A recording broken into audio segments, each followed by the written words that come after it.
తెలంగాణకు నష్టం కలిగించే బనకచెర్ల ప్రాజెక్టుని ఆపిస్తామని డిప్యూటీ సీఎం మల్లుబట్టి విక్రమార్క మరియు ఇరిగేషన్ మినిస్టర్ ఉత్తమ్ కుమార్ రెడ్డి స్పష్టం చేశారు. రాయలసీమ లిఫ్ట్ ఇరిగేషన్ స్కీమ్ కన్స్ట్రక్షన్ని ఏపీ గవర్నమెంట్ స్టాప్ చేయాలని డిమాండ్ చేశారు. సీఎం రేవంత్ రెడ్డి మరియు మినిస్టర్ ఉత్తమ్ కుమార్ కంప్లైంట్ వల్ల బనకచెర్ల ప్రాజెక్ట్ పర్మిషన్ స్టాప్ అయ్యాయని బట్టి విక్రమార్క చెప్పినట్టు, గోదావరిపై తుమ్మిడిహట్టి దగ్గర అంబేద్కర్ సుజల స్రవంతి ప్రాజెక్ట్ని బుల్ చేస్తామని, వెరీ సూన్లీ వర్క్ స్టార్ట్ చేస్తామని అనౌన్స్ చేశారు. ఆ తర్వాత వారు ములుగు డిస్ట్రిక్ట్ తుపాకుగూడెంలో బుల్ చేసిన సమ్మక్క సాగర్ బ్యారేజ్ మరియు దేవాదుల ప్రాజెక్ట్ని ఆదివారం రోజు విజిట్ చేసి సమీక్షించారు. ముందుగా ఖమ్మం డిస్ట్రిక్ట్ మధిర మండల్ వంగవీడు విలేజ్ దగ్గర వైరా రివర్ ని 630 కోట్లతో కన్స్ట్రక్ట్ చేయబోయే జవహర్ లిఫ్ట్ ఇరిగేషన్ స్కీమ్ కి శంకుస్థాపన చేసి పబ్లిక్ మీటింగ్ లో ఇలా మాట్లాడారు.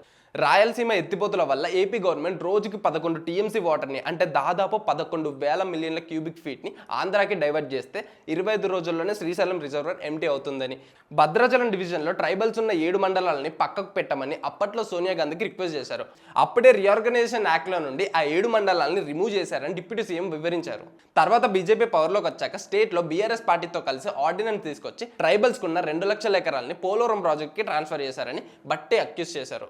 అప్పట్లో బీఆర్ఎస్ గవర్నమెంట్ నెగ్లిజెన్సీ మరియు కరప్షన్ వల్ల కాళేశ్వరం ప్రాజెక్ట్ డ్యామేజ్ అయిందని జస్టిస్ ఘోష్ కమిషన్ రిపోర్ట్ ఇచ్చింది.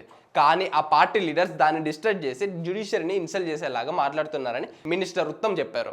దేవాదుల ప్రాజెక్ట్ థర్డ్ ఫేజ్ లో వర్క్ స్టార్ట్ చేయాలని, 2800 ఎకర్స్ ఆఫ్ ల్యాండ్ ని అక్వైర్ చేయాలని, 67 కోట్ల కంపెన్సేషన్ ఇవ్వాలని, 179 కోట్ల బిల్స్ బ్యాలెన్స్ ఉన్నాయని అఫీషియల్స్ మినిస్టర్స్ కి చెప్పారు. ఇన్కంప్లీట్ వర్క్స్ గురించి ఎమ్మెల్యేస్ మెన్షన్ చేస్తే 3 రోజుల్లోనే రిపోర్ట్ ఇవ్వాలని, 10 రోజుల్లోనే హై లెవెల్ రివ్యూ ఇవ్వాలని చెప్పారు. దేవాదుల వర్క్స్ కంప్లీషన్ కి గవర్నమెంట్ హై ప్రియారిటీ ఇస్తుందని, బిల్స్ రిలీజ్ చేస్తామని మినిస్టర్స్ ప్రామిస్ చేశారు.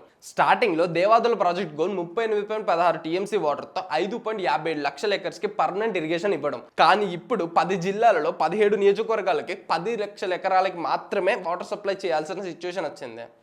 దీనివల్ల అలొకేషన్ని 38.16 టీఎంసీ నుండి 75 నుంచి 80 టీఎంసీకి ఇంక్రీజ్ చేయాలని చెప్పారు.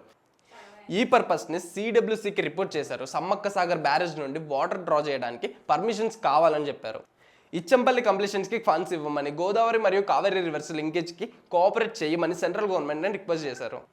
ఈ ప్రోగ్రాంలో ministers Ponguleti Srinivas Reddy, Seethakka, Komatireddy Venkat Reddy, Vakiti Srihari, MP Porika Balram Naik, MLAs Kadiyam Srihari, KR Nagaraju, Gandra Satyanarayana Rao, Donthu Madhava Reddy, Murali Naik, Ramdas Naik, Matta Ragamayi, అలాగే కార్పొరేషన్ చైర్మన్స్, ఆఫీషియల్స్ పార్టిసిపేట్ చేశారు. సో ఈ రోజు న్యూస్ అయితే ఇదే.